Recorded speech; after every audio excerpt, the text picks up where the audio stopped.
Foot pour la saison 2017-2018 débuté le 20 octobre en cours et l'AS 20 Club recevra le tout capable Mulungue du Congo central. L'actualité ce week-end reste 5e et avant-dernière journée des éliminatoires mondiales reçues 2018. Vous le savez, les Léopards, la RDC, se produiront en déplacement à Monastir au stade Mustapha Benjamé sous le coup des 18h heure de Kinshasa. Bonsoir à toutes et à tous, mesdames et messieurs, bienvenue à ce Digital Sport. Commençons par l'actualité qui concerne les Léopards, la République démocratique du Congo. Arrivés en Tunisie ce jeudi, ils étaient en mini stage au royaume chérifain et ils ont pris la reconnaissance du gazon synthétique de Mustapha Benjamé de Monastir en Tunisie. Et vous le savez, la délégation a quitté le royaume chérifain ce même jeudi avant de fouler les sols tunisiens dans l'optique de rééditer l'exploit face aux chevaliers de la Méditerranée. Nous allons vous proposer le départ et l'arrivée de la délégation congolaise avec notre envoyé spécial Patrick Lupika. Parti de Casablanca au Maroc, à 14h30, ils ont érigé leur quartier général. Les Léopards de la RDC ont dû passer 3 heures de vol avant de fixer le cap sur la capitale tunisienne. Ici, les Congolais arrivent à Saint-Paul-Joseph, beaucoup blessés aux entraînements, diminués par les blessures des merveilles Bopé et Jordan Ikoko. Les hommes de Florent et Bengue se sont fait renforcer par les arrivées du latéral gauche Arthur Nkoufo de Setúbal au Portugal, Rémi Moulumba ou encore les Mamabidi Chiquito. Face à la Libye, les attaquants congolais doivent être caractérisés par le réalisme et l'efficacité devant les buts. Non, c'est deux compétitions différentes, j'ai pas envie de tout mélanger. Maintenant, c'est clair que pour moi, c'est toujours bien pour la confiance, mais là, voilà, j'étais en mode Liga, maintenant je suis en mode qualification pour la Coupe du Monde. Donc voilà, c'est deux compétitions différentes et c'est notre concentration qui démarre maintenant. Bah, c'est clair que c'est difficile maintenant parce qu'on a concédé le match nul face à l'équipe de la Tunisie à domicile. Maintenant, il reste 2 matchs. Nous, on va se focaliser sur nous-mêmes et on verra bien ce qui va se passer. Mais on sait que ça va être très difficile maintenant. Absent depuis un temps en équipe nationale de la RDC, Jordan Boutaka maîtrise très bien les rouages de cette équipe. Rien n'a changé. Je pense que je suis déjà bien connu dans cette équipe. Tout le monde me connaît, je connais tout le monde. Et voilà, je suis de retour et je suis là pour montrer ce que je peux faire pour l'équipe. Il n'y a qu'un seul objectif et c'est de gagner le match. C'est de gagner le match. Je ne peux pas trop ajouter sur ça. C'est le seul qui nous reste de gagner ce match.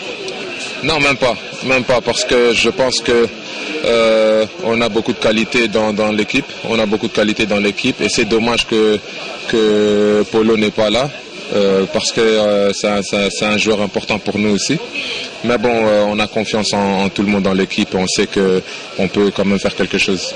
Il est vrai que la situation est devenue un peu compliquée pour les Léopards de la RDC depuis qu'ils sont arrivés ici à Tunis, puisque derrière moi c'est l'aéroport de Tunis-Carthage. Les Congolais sont très déterminés, ils veulent pousser les Libyens dans leur dernier retranchement tout en espérant une contre-performance des Aigles de Carthage de la Tunisie contre l'UCI national de la Guinée.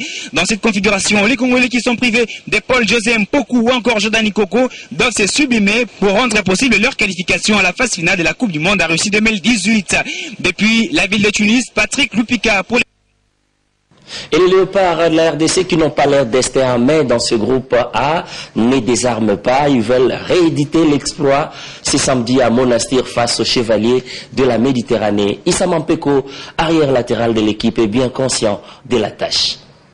Ouais, tu prépares le match de conséquence parce que tu dis vraiment en jeu, un match, tu dis objectif lié pour un match parce que vraiment tu as un droit à RRT parce que ça match peut-être que ça soit confiance parce que tout bête un match soit sous à domicile pour tout la réalité sous à ce qu'ils ont ouais on sait bien ils ont fief de bango on va bête à magaza limité les Tunisie mais ça terrain à bango parce que tu déplacé pour nous il y a pas la bango tu dis ndengeni zali et l'obligation de monter parce que déjà tu es habitué à la compétition tu peux arriver à le balan tu gagner pourquoi pas nettoyer ce soir à la Tunisie tu affronter Libye tu gagner pour l'engager tout et les gars très bien nous avons soirée samedi du après match nettoyer ce qui est ça à Mandeni ouais tu me un adversaire parce que le maming qui tu gagné bango 4-1 le maming parce que non sotali match tu bête na bango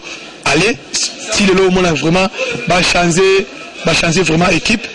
Pour l'engager un an, il faut que deuxièmement, il faut que la morale fort pour affronter le match. Parce qu'il y a dit que tout est rebattu à Malamutu. Bah, toi, quand c'est facile. Bah, quand c'est facile, c'est difficile, un match difficile, mais toi, tu vas combattre, tu vas gérer un match, tu vas aborder un match, tu vas calmer, c'est ça. Nous allons retourner à Monastir avec notre envoyé spécial Patrick Lupika. Alors Lupika, dis-moi, dites-nous, avec 4 joueurs absents pour blessures ou raisons de santé, je cite Paul José Mpoku, Jordan Ikoko, Jacques Magoma ou encore Merveille Bopé, quels sont ou quel est le type probable que Florent Ibenge peut aligner ce samedi, avec quel plan tactique? Lupika, est-ce que vous m'attendez vraiment?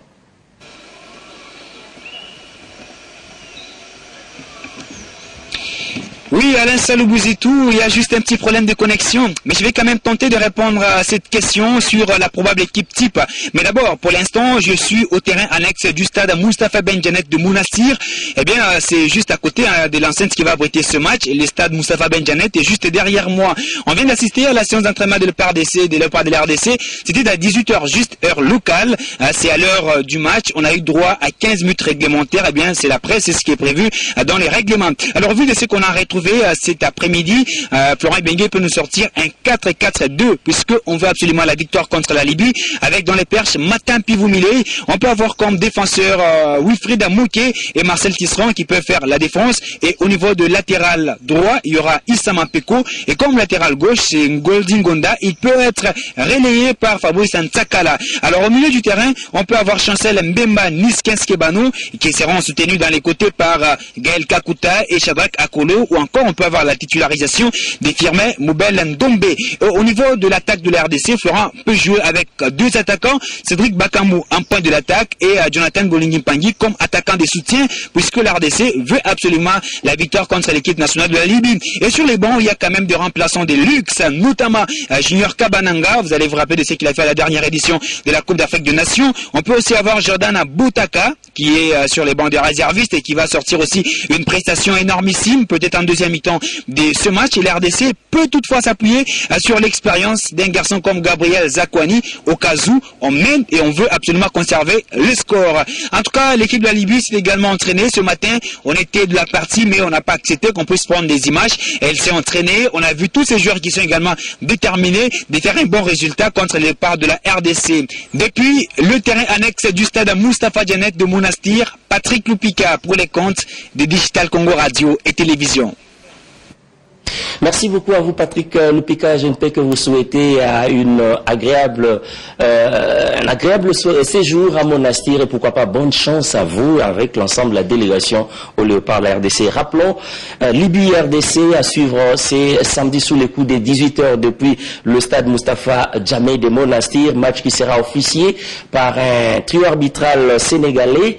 L'arbitre du match Malanga Diediou sera épaulé par ses 2 compatriotes, Djibril Kamara et pourquoi pas El Hadj Malik comme 2e assistant. L'autre match en simultané qui doit intéresser de près les Congolais, où les Congolais souhaitent un faux pas des Aigles de Carthage, opposera depuis Conakry le stade du 28 septembre les Sili national aux Aigles de Carthage de la Tunisie. Nous rappelons rapidement le classement à l'issue de la 4e journée. La Tunisie occupe la tête avec 10 points plus 4, la RDC à 3 longueurs, 7 points plus 4, la Guinée 3 points moins 3, la Libye 3 points moins 5. Et nous allons revenir sur le parcours de la RDC aux 4 précédentes sorties. Vous le savez, le pays a bien commencé avec 2 précieuses victoires lors de ces 2 premières sorties devant la Libye. 4 buts à 1, il y avait un score fleuve où les Léopards avaient réussi à écraser les Chevaliers de la Méditerranée au stade de Martyr.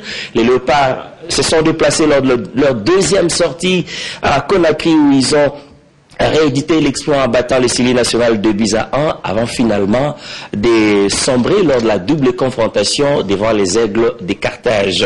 Rappel de fait dans ces recoupages réalisés par Gix Landou Zizila. Reprise devant la Libye en première journée, 4 réalisations qui mettront la RDC en confiance. 4 buts en soirée au stade de Martyr et les bons vents soufflaient déjà en cette première journée sur la course des Récits 2018. Deuxième journée, la RDC se rend à Conakry au stade du 28 septembre, quelques jours après. Menée 1-0, la RDC poussera dans ses réserves pour redresser la tête et se mettre sur la voie de la qualification. Et Kebanones 15 égalise un but partout pour la RDC à Conakry. Et ensuite, Yannick Bolassi pour le deuxième but, le but de la victoire. La RDC l'emportera sur place au terme de cette deuxième journée, 2-1.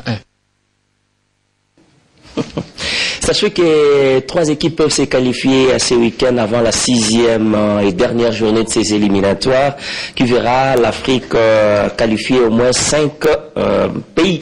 Rappelons, dans le groupe A, la Tunisie, et dans le groupe B, c'est le Nigeria qui joue la première place avec la Zambie ce même samedi à Ouyoun. Ce sera au Nigeria. Et dans le groupe C, les chances restent encore intactes entre Ivoiriens et Marocains, où les Panthères gabonais sont déjà décrochés. Ils ont perdu par forfait le match contre la Côte d'Ivoire. Seule la Côte d'Ivoire, plutôt, et le Maroc sont en course dans ce groupe. Dans le groupe D, les suspens planent encore dans ces groupes avec cette rencontre qui va être rejouée, décision de la FIFA entre le Sénégal et l'Afrique du Sud. Dans le groupe E, les pharaons égyptiens figurent également sur la liste de ces 3 équipes sélection nationale qui peuvent se qualifier à la Coupe du Monde lors de cette 5e et avant-dernière journée. En cas de succès, c'est samedi, les pharaons pourront retrouver la phase finale de la Coupe du Monde, et c'est 28 ans après. À la Ligue nationale de football, nous l'avions dit au sommaire, on connaît déjà la date du démarrage du championnat pour la saison 2017-2018, retombée des assises. L'Assemblée générale ordinaire tenue ce jeudi au siège de la Fédération congolaise de football association, rehaussée de la présence des délégués de 11 ligues, des équipes qui ont pris part, 8 au total, au play-off du championnat de la saison dernière, ainsi que de membres du comité sortant de cette instance. Et le calendrier se présente comme suit. Le 20 octobre, V-Club recevra à Kinshasa les tout-puissants Mulunge du Congo central. Et le 24, il y aura 2 rencontres. Chaque club 11 jouera Nord Sport du Congo central et MK sera opposé avec 2 représentants de la capitale. Nous allons changer de registre pour parler volleyball. Après les dames, c'est le tour des messieurs de se rendre au Congo-Brazzaville pour la 2e phase de préparation qui a débuté ce lundi dans la capitale. Les Léopards vont traverser l'autre rive déjà ce samedi par les Bichungo-Bila. Écoutez à propos les sélectionneurs nationaux Thomas Moukoudi sur l'ensemble du programme. Il est au micro de Jean-Pierre Dimandand. Déplacement sur Brazzaville le lundi, mais à la dernière minute, on nous a fait savoir que le local était libre, notamment le centre d'hébergement des Léopards à Brazzaville. C'est pour cela que le comité a décidé que nous nous rendions à Brazzaville dès demain matin. À partir de 11h, nous ferons la traversée de Brazzaville. Et nous partons demain, jusqu'au retour sera probablement le 18. Juste le temps de revenir au pays et le lendemain prendre l'avion pour le Caire. Car l'arrivée des équipes au niveau de l'Égypte est prévue au 20. Ben, actuellement, nous avons essayé de remettre tout le monde à un niveau physique égal. Et que maintenant on a essayé de faire les travaux en termes de défense bas, de défense haute, qui sont également nos talents d'Achille. Maintenant, par exemple, nous y allons pour finir la préparation au niveau de la salle, parce qu'il faut s'habituer à la salle, ce qui fait défaut dans notre pays. Et également pouvoir livrer certains matchs d'entraînement afin d'évaluer tout le monde pour arrêter la dernière liste quand nous rentrons sur Kinshasa. Leurs compatriotes, les dames qui séjournent à Yaoundé au Cameroun, sont déjà fixés sur les calendriers de la compétition. Les Léopards seniors volleyball dames la RDC entrent en lice ce samedi au somptueux Palais des Sports de Yaoundé, vont jouer les Lions de la Teranga du Sénégal. Et pour leur 2e sortie, ça sera le 9 octobre. La RDC sera opposée au Kenya. C'est la fin de ces Digital Sports. Merci de votre fidélité. Retenez la principale information. La Linafoot a rendu public son calendrier de la compétition pour la saison 2017-2018. L'ASV Club recevra le tout-puissant Mulungue. Match à suivre au stade de Martyrs le 20 octobre. Suivra d'autres rencontres. L'ensemble des calendriers à découvrir dans nos prochaines éditions. Et puis, les léopards qui n'ont pas leur destin à main, ne désarment pas. Ils veulent rééditer l'exploit ce samedi à Monastir, au stade Mustapha Djamé. Ils seront face aux chevaliers de la Méditerranée, tout en souhaitant un faux pas des aides de Carthage qui seront reçus ce même samedi en simultané sous les coups des 18h par le CILI national. Merci de votre fidélité. Passez une agréable soirée chez vous sur notre antenne.